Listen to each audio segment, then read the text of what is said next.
Good afternoon, everyone. Yeah, good afternoon. As people are joining here, we've got a few, we can see the participants coming in. So we got a great turnout. Thanks so much. Hopefully, everybody had their lunch and they're ready to learn. We'll give it a few more minutes here as people, or I should say seconds.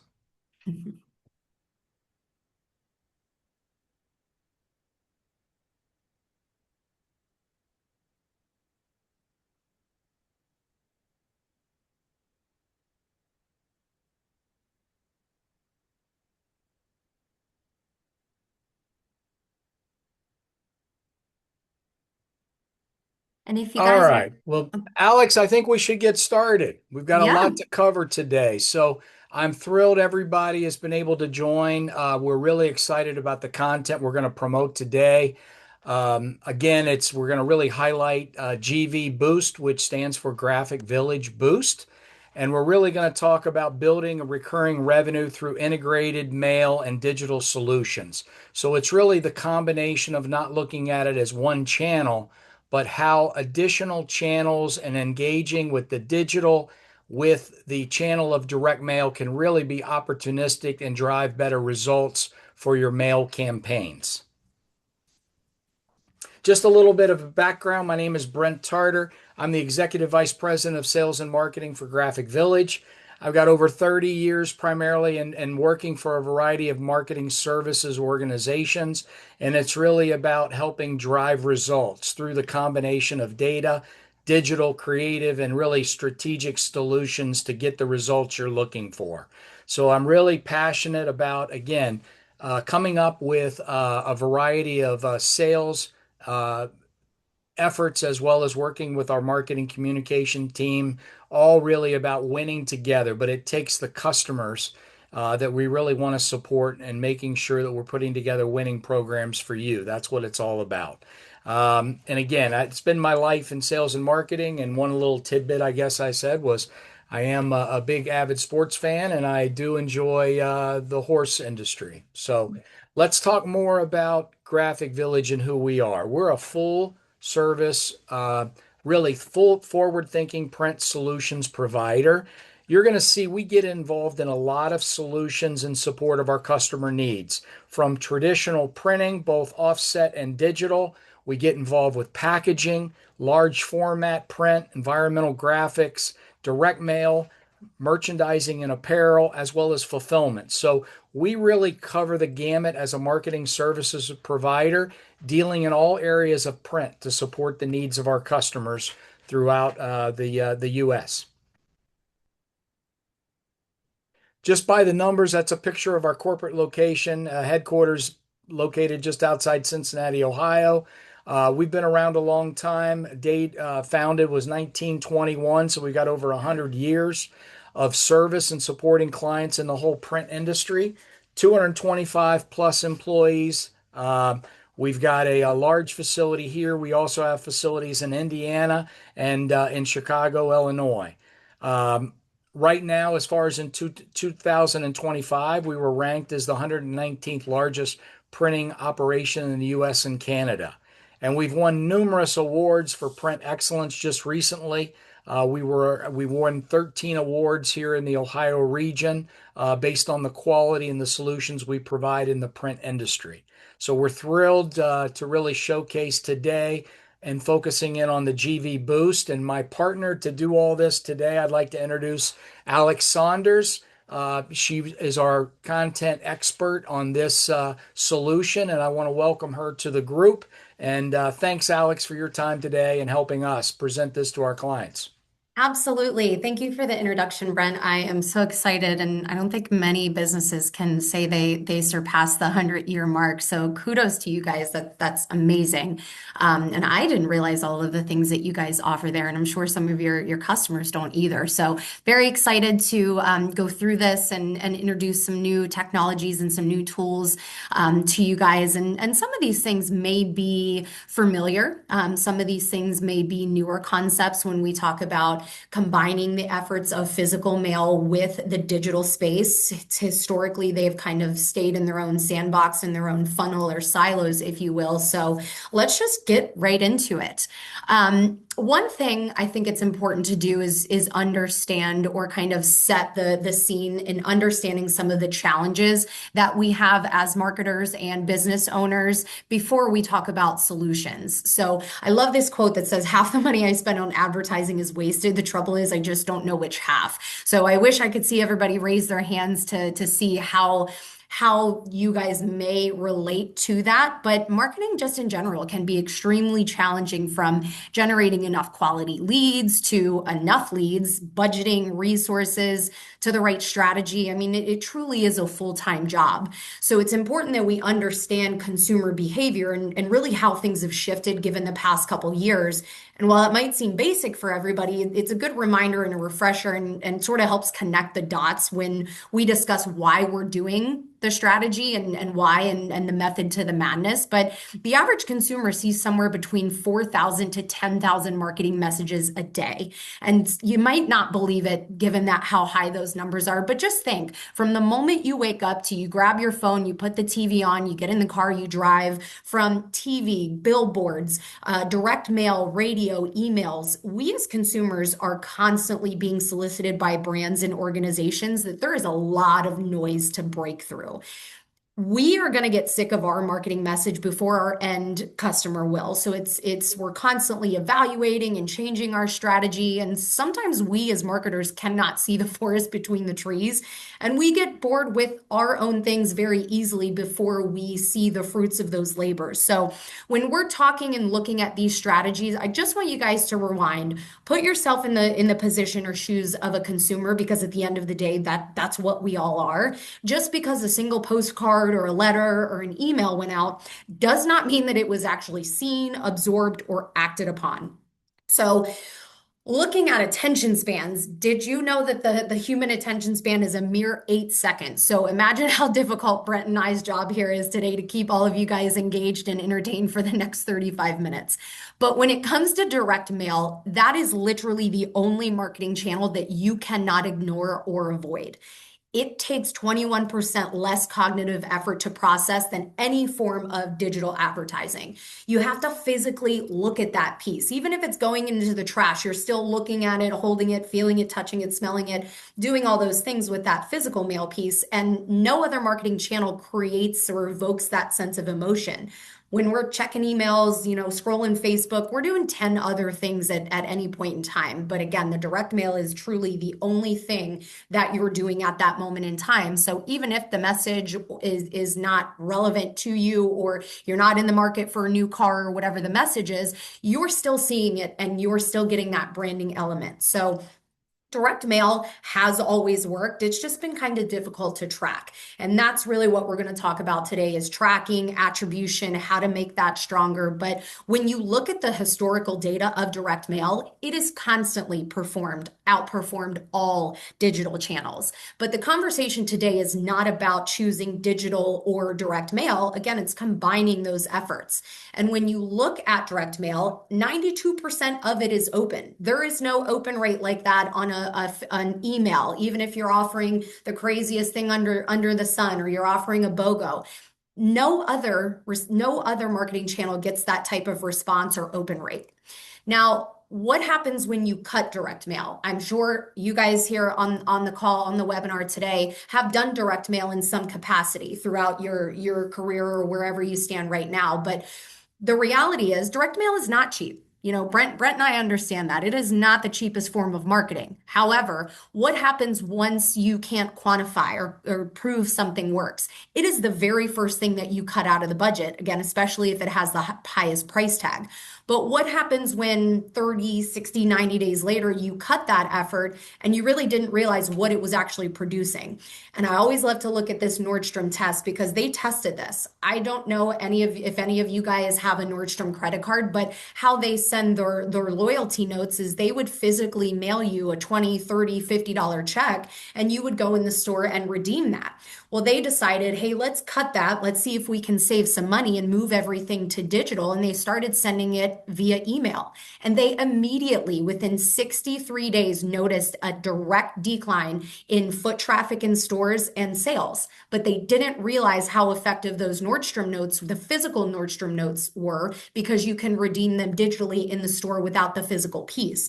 So I think it's just important before you look at cutting something or evaluating it that you really understand what it's producing for your organization before you make that such a crazy change.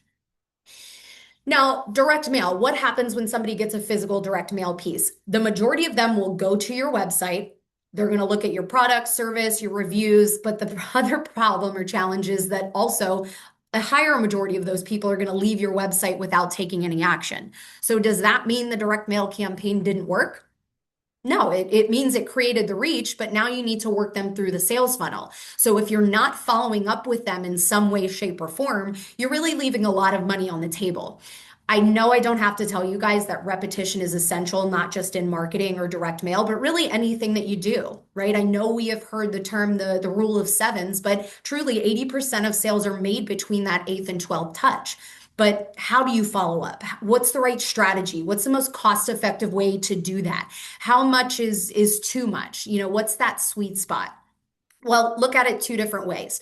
Utilizing an omni-channel approach is going to lead to a stronger, quicker conversion because you're repeating that same message to that exact same person over and over and over again, versus a multi-channel approach where, one audience or one channel is seeing one message, and then in direct mail, it's a different audience with a complete different message.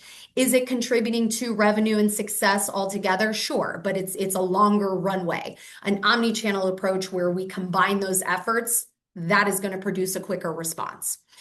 But promotion and branding, I know you guys recognize these companies and logos without even seeing their name. And why is that? How many of us actually have Geico that know that this is the little gecko, right? Because it's been ingrained in our memory or our brains since the beginning of time, right? But I also understand that, you guys may not have the marketing budget of these huge conglomerates or the audience, and I'd agree with you. But with the right tools and the right strategy, you can become the Geico or the Nike of your industry. But repetition is no different in direct mail. You have to be consistent. You can't change up your messaging every 30 or 45 days. You have to let it take its course. And again, I know you guys have seen this piece. How long has this piece been in rotation for Bed Bath & Beyond? Probably 20, 30 years. They've never changed it up. Maybe it goes to $20 versus $20 off. But when you see that logo and that font, you know exactly what brand that is because they've been consistent with it. And the same with these, a billboard, TV, radio, all of these don't go up a day and then they come down. They are consistent over time. But content is also important. You can send 1,000 messages to the same person, but if the content is not relevant to that individual, it doesn't matter, right? You might as well save your money. When an example of this would be a dentist. A dentist surely wouldn't send a teeth whitening postcard to somebody that was interested or looking at dentures. That doesn't make any sense. But with direct mail, sometimes we do that. And it's called the typical spray and pray approach, where we want to do direct mail, but we just mail to everybody with the same offer. And that's not really personalized. But you also have to stand out. What is your unique selling proposition? What makes you different? And it's not you have the best customer service or you can beat any price. People want to know what's in it for them. You think I'm sure each one of us know 10 different real estate agents. So if we're in the market to buy or sell a house, what makes them different? So when you think about direct mail or your marketing strategy, that's what people want to know. They want to know what's in it for me and what makes you different and why you should earn my business. So if you don't know what your unique selling proposition is, I would slightly challenge you guys to figure that out and then create designs and marketing plans around that. It's also important that you know who your customer is. When is the last time that you've done a customer analysis? I'm sure we all have a very solid database, but do we know what any of those people have in common? Like, what is their persona, right? What is the average age range? What's the income level? What does our client actually look like? And the beauty of direct mail when we're cultivating these mailing lists, we can do some data modeling here. If you give us the data as far as this is what my ideal client looks like, we go find prospects that look exactly like those folks, and those are the people we mail to, not just everybody in a zip code and do a spray and pray approach. So if you've never thought about that or done that, reach out to your account manager or your sales rep. That's something that we can do for you guys and would be more than happy to. But being at the right place at the right time requires consistency, requires effort. You can't mail one time or two times and then hope somebody in 6 months remembers who you are and you're there at the right time. It takes consistency. And the best thing that you can do, the smartest thing that you can do, of course, is integrate your marketing, is integrate all of those channels together. The average business owner utilizes more than 4 marketing channels. Those are the ones that typically see the best results. And the analogy I love to use is a diet. I'm sure we've all had our go at diets, right? We want to lose 10 pounds. Some will go cut alcohol, cut sugar, go to the gym every day, get good sleep. And then others will say, well, I'll just take a walk, or have a salad and hope I'm going to lose 10 pounds. We know that's not how it works. The more effort you put into it is obviously what's going to produce the end result. It's not direct mail versus digital. We talked about this a little bit earlier. It's utilizing all those channels to work for the same end result versus working against each other. And that's where this all comes into play and where this was born. GV Boost is not a replacement to anything that you guys are doing in the existing digital space. It is not a standalone tool. It is meant to enhance the physical direct mail piece. What we're aiming to do is get somewhere between 8 to 32 touches to that end user that we're mailing to, all for pennies on the dollar. Why are we trying to get 8 to 16 touches? Well, we talked about it earlier. 80% of sales are made between that 8th and 12th touch. So if you're just mailing one time, it's not going to cut the mustard. So we're increasing the touch points, thus going to increase the response rate. But I think more importantly is we're giving you access to a dashboard where you guys can see live time how these campaigns are performing. So it truly does take a lot of that guesswork out of your traditional standalone direct mail, making it easier for you guys to understand what is working, what's not, and we can all make tweaks based on actual data versus just saying, hey, let's try this, let's try that. Now, there are up to 15 technologies that can be layered onto these direct mail campaigns. Some of these are pretty straightforward. I know you guys know what QR codes are, mail tracking. You could probably guess what that is, but some of these may be newer concepts to you guys. Some of these things you may already be doing. That's absolutely okay. It is not a pick and choose, let's do this one, let's do that one. They're all timed strategically and have a set core that we like to use in certain instances to make sure that we're getting you the results that you need. So let's go through them. First one, you've got social match. What we do is we'll take your mailing list, we'll upload that list into Instagram and Facebook and target those exact individuals that you guys are mailing to. So the purpose of this is targeting the exact same people on the list with a warm-up ad, kind of like a prime the pump, if you will, delivering that cohesive message just a few days before that physical mail piece hits, just so we can get in front of them sooner. So there's no downtime in the mail being received. You can see how many accounts we reached via Facebook and Instagram, the ads displayed to those folks, and those that are clicking on it, making it to your website, all before the direct mail campaign even hits homes. A typical GV Boost campaign will run from 30 days from your most recent mail date. So this happens the first 2 weeks as that warm up. So it's targeting the people on Facebook and Instagram that are on your mailing list. Mail tracking, pretty straightforward. Just about every piece of mail that leaves our facility has a barcode that's printed on it, just so we can give you guys the peace of mind that what you're paying for is being delivered. But also timing your other marketing efforts a little bit more strategically. You can see exactly when those pieces are being mailed out. You can see when they're predicted to hit in homes. And then, of course, time your email efforts or your TV or your radio or whatever else you guys are doing outside of GV Boost. You can time that based on when that's going to hit in homes. Now, QR codes, again, I know you guys know what those are. Static QR codes have been around forever, but the evolution of those are the PQR code or the personalized QR code. What that means is, let's say we're mailing to a mailing list of 5,000 people. All 5,000 of those QR codes are unique to that individual. So mine is different, Brent's is different. So when we scan that, now you can actually see who is taking advantage of that offer or showing interest. So you can use that to follow up with the right people. And also, match back attribution. If you've got this data here, you can see who already converted, get your ROI, and then see exactly who you need to follow up with based on what offer they responded to. You can also utilize pearls here if you've got, I don't know, say in the financial space, you're trying to send different interest rate offers to different audiences. If you want to send them to different pages within your website, you can also utilize some pearl capabilities. Informed delivery, anybody that's opted into informed delivery will get an email every day that comes to their email. Usually mine comes about 8 a.m. and it's showing me exactly what's coming in my mailbox that day. So it's like a digital way for me to check my mail before it even hits my mailbox.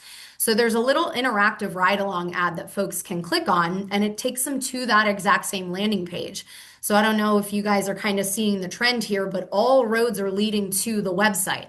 And there's a reason for that because once they get to the website, now our goal is to retarget them with the exact same message and imagery that reinforces that direct mail piece. Now, call and text tracking is something that's been around forever. And what it does is it can track the calls and text messages that are going to come in from these specific marketing efforts that are tied back to the mail piece. The reason why we do that is because when somebody gets a direct mail piece and your main, let's say, branch number is on there, or if they go to the website and they call the number from the website, most of the time receptionists aren't asking, "Hey, how did you hear about us? Did you get our direct mail piece?" We rely on that individual to tell us where they found out about us, prospect disclosure, and usually they don't care. So this is a way for us to know for certain how many responses came from that physical direct mail piece. So it's not an outbound or unsolicited call or text to these individuals. It's really just a way for them to respond to that specific offer. But the major benefit here is if we're prospecting, now we have the cell phone information of those prospects that are reaching into us, and now we should follow up with those folks. So once these people scan a QR code, get to the website, and leave without taking any action, now we're going to follow them around with that same message and imagery. And that's done on the Google network. And I'm sure this has happened to you guys before where you go, you look at maybe a vacation or you look at a pair of shoes, or Brent, maybe you were looking at something for your horses or looking at the Kentucky Derby this year. As soon as you leave, you get ads that are designed not only for that specific event or product that you were looking at, but things that are similar, and it's retargeting based on your interest. So this is where a lot of those second, third, fourth, fifth touch points are going to come in. But again, the idea here is this imagery looks exactly like that physical direct mail piece to reinforce it once it's come and gone. And we do the exact same thing on social media. So anybody that goes to the website, either from the mailing or any other outside channel, we're going to retarget those individuals with that same message and imagery. And I'll give you a little nugget here if it's not already obvious, but video is the king of content on the social side. So if you've got any reels or anything like that, that is going to produce a higher click-through ratio than any type of static ad. But regardless, anything that you can do to follow up with people that are showing interest on these channels, that's what matters. So again, this is what they'll see here. You see the continuity across all channels, and the difference is Facebook, you might have one message going on, and then Instagram, it's something completely different. And on Google, they're seeing a totally different offer. That's a multi-channel approach. This here is an omni-channel approach where they see this 100 times and they say, "Oh yeah, Brad's pool cleaning. I've seen them before." Now, lead match is the final nugget here and really the crux of the whole GV Boost platform. Lead match comes in and identifies those anonymous website visitors. So let's say we've got 1,000 people going to your website. You don't have 1,000 leads. We may have 5, 10 people that are submitting information. We have 900 plus people that are going to your website, showing interest, but not converting. Now we know exactly where those people live. We've got residential addresses. We know the top 5 URLs that they were on once they got there. And we also know how many of those people came from the original direct mail list that we call a match.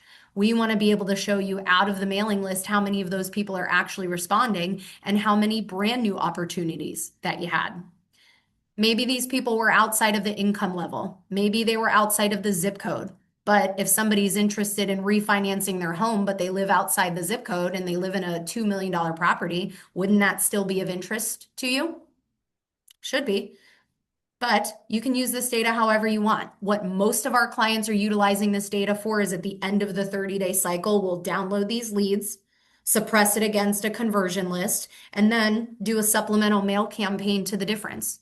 There's nobody else more interested or hot than somebody that's on your website raising their hand saying, hey, I'm interested, but maybe I'm not ready to call you yet, or maybe I'm not ready to submit my information. These are warm leads that you wouldn't have otherwise. So you can filter them out by geography. You can filter them out by the timing that they were on the website. Again, you can use this data however you want.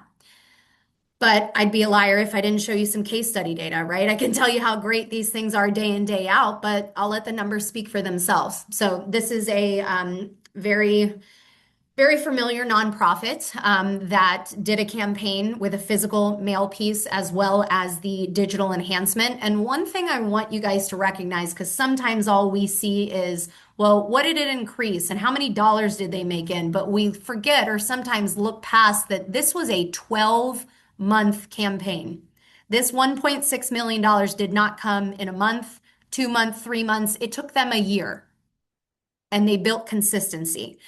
So if you are consistent, you are going to see results. If you're inconsistent, you're not, or you're not going to see them as quickly. So one case study here, here's other two case studies. Again, a nonprofit museum that we raised an additional 3 million, yes, $3 million for, you're reading that correctly. And then a credit union. And I'm sure Brent will circulate this data back out to you guys as well as a recording for this. But ultimately, whether you're a nonprofit, whether you're a credit union, whether you're in the education space, the marketing principles are the same. Have the right list, have the right audience, have a strong offer or a call to action, and be consistent. It doesn't really matter what your product or service is, or if you're in real estate or you're a small local nonprofit. If you are consistent and have those correct elements in and you utilize the right strategy and tools, you will see success. But what we would welcome you guys to do is if any of this looks intriguing to you guys, or you want to evaluate your existing direct mail strategy or setup, or, talk through, well, hey, we're already kind of doing some of those things. How would this maybe overlap, or what does that look like for us? We are more than welcoming and open to having those conversations with you guys to see if it's a good fit. Now, I know that was a lot of information thrown at you guys really quickly, and I just want to take the time now to open up the floor for any questions, thoughts, comments, concerns, anything at all that you guys might have. Hey, Alex, I got a couple questions that have come over. Maybe we can just address this. Absolutely. Fire Um, away. yeah, one of this is the question was, do you provide results reporting with the GV Boost tool? Yes, so there is a full-blown reporting dashboard that you and anybody else on your team would have access to, and it will show a full gamut. Some of the screenshots that I was sharing there, I know they're relatively small, but you will be able to see all of the data here in that comprehensive dashboard. And me, your account manager, your sales rep, part of this process is not just providing you this data, but it's also helping you understand what in the world all these numbers mean. How do we put that into context? How do we actually use this data? Because there's really no point in collecting any of it if you're not going to use it to be a better, smarter marketer. So, long answer was that. Short answer is yes, you do get access to a comprehensive dashboard to see all of these results. That's great. Thanks. Here's another one, and maybe I can answer this. It says, do I need to have a current established database, or can GV, Graphic Village, assist in creating target prospect data? So we talked early on about how important data is, and you want to make sure it is targeted. But yes, that is a service that Graphic Village can help you with. Most companies already have an established database, maybe of existing customers, but sometimes there's some hardships around really identifying targeted prospects. And so that's one way we can help you and provide the service to add additional volume, and then ultimately utilize this GV Boost tool to get in touch with those much needed prospects to grow your business. And you could also reverse engineer it too. I have seen some put the lead match pixel on their website, collect the data, and then, in 30, 60, 90 days, depending on, the volume there is, that's a perfect mailing list for you to mail to, in addition to the one that you guys would cultivate for them based on that data modeling. So there's a lot of different ways that you can acquire that, and truly 3, 6 time touch before you think about moving to a different list. It does take some time on the prospecting side. There was another question that came up, Alex. You could probably answer this. Is there any challenges if we are a small mailer versus a large mailer? Can it be utilized in both instances? That is a really good question, and it's sort of a catch-22. Some will look at it and say, "Well, I have a really small mailing list. Maybe it's 2 or 300," but it depends on the industry, and it depends on your product and what the value of that is. If you're a real estate agent and maybe you're farming an area of 200 records, but again, those 200 records, the average home value is a couple $1 million. Absolutely, right? Because you only need one conversion to cover your cost and then some. Now, when you're looking at a large volume mailer, excuse me, yes, there is a such thing as oversaturation and too big of lists. So I would love to be able to talk through, if you are a small mailer, what that would look like and what the setup would look like. And then also on the large mailer side, you're saying, well, we already have our digital team, or, our mailings are 1 million pieces or more. It's a fit for anyone, honestly, anybody that's doing direct mail, and I will say that with a caveat. It's a good fit for everyone that's doing direct mail. Would it make sense? Would it make more sense for certain campaigns than others? Also, yes, I'm not naive to say every piece of mail put on GV Boost, because sometimes it just doesn't make sense, right? If it's sort of an informational type piece, it's not a marketing piece. So I would love to be able to know what you're looking at, what you're thinking about, and then us figure out, well, does it make sense? Does it not make sense? And maybe what the cost structure looks like. Yeah, that's a great point, Alex. Thanks so much for that insight. Another question came by and wanting to know more about timing. Many of these campaigns already have a certain project kind of cadence based on the campaign start, stop, and how much additional timing needs to be considered if we're going to implement a GV Boost, those tools to a typical direct mail campaign. Realistically, I would say about 5 to 7 days, give or take. Now we have sort of a launch guide that's pretty straightforward, that just tells us what's the website that we're sending all the ads to, what's the Facebook URL, what area code do you want on your caller text tracking number. So it can be 5 to 7 days, give or take. It also could take, a month or two, depending on if we've got to go through compliance and get codes placed on site. Sometimes that takes a little bit longer. So I would say it does definitely depend on you as the client too. If you have access to Facebook and you can get, pixels placed pretty quick, I've seen it take as few as 5 days. I've also seen it take, as long as a couple months, when we're dealing with, let's say health institutions that have a pretty higher security or red tape, The so compliance side, yeah. yeah, yeah, Yeah. yeah. And But I think it's also important to point out it's all part of the planning. right. So if we can get engaged, we can have those discussions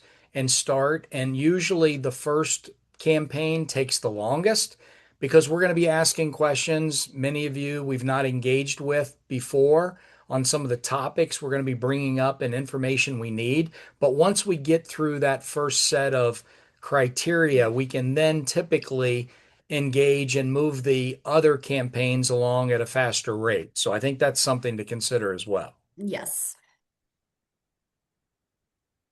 Last but not least, the question came across, is GV Boost expensive? How much does it cost? Of course, the $1 million question. I think everybody, everybody puts a value on everybody puts a value on things, right? Is it expensive?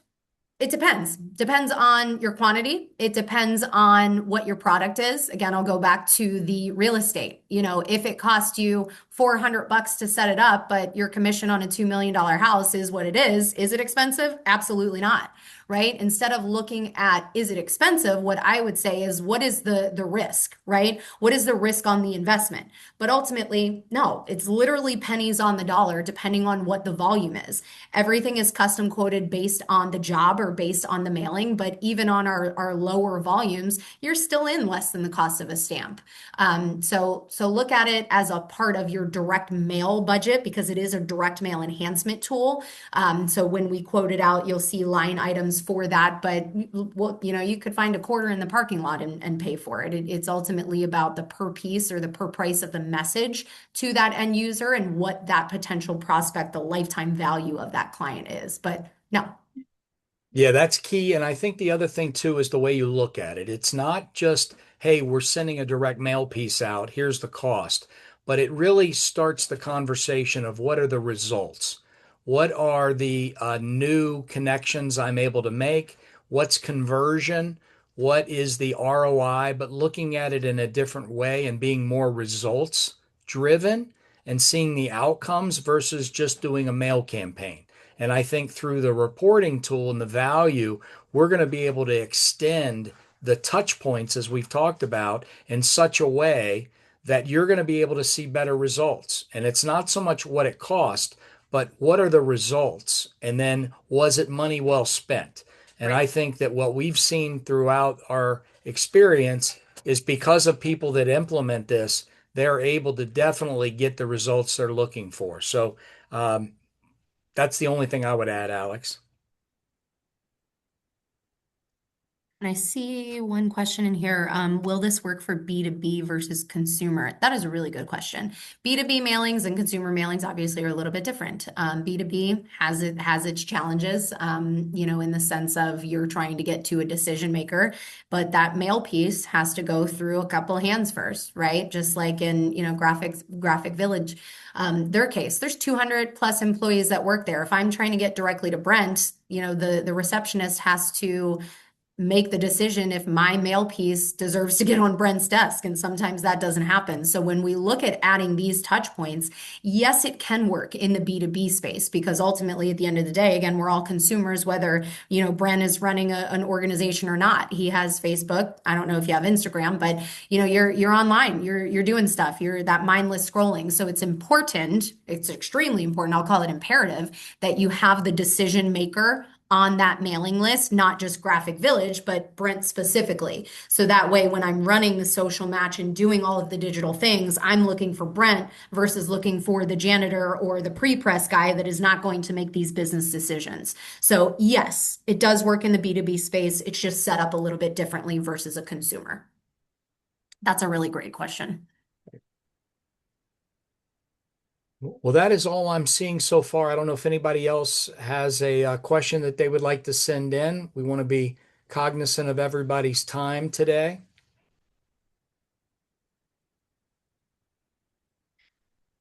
I don't see Okay. anything else. So what we'll do is, again, thank you all for joining us. We appreciate it. I hope you gain some nuggets here, and we would welcome you guys to reach out to your reps if this looks like something that you want to take a deeper dive in. More than happy to have those conversations. We will send out the recording. We've also got some one sheets to send to you guys too to recap. And I hope everybody has a great rest of your day. Great. And thanks so much, Alex. Appreciate your insight and your knowledge on this topic. And again, just to the customers and the contacts that joined today, just want to send a special thanks. We appreciate your time. We appreciate your business. Thanks so much. And we would definitely like to talk more about how GV Boost can add more value to your current direct mail campaigns. But thank you so much and have a great rest of your Wednesday. Appreciate it. Thanks, Brent. See you guys. Thanks, Alex. Bye bye. Bye.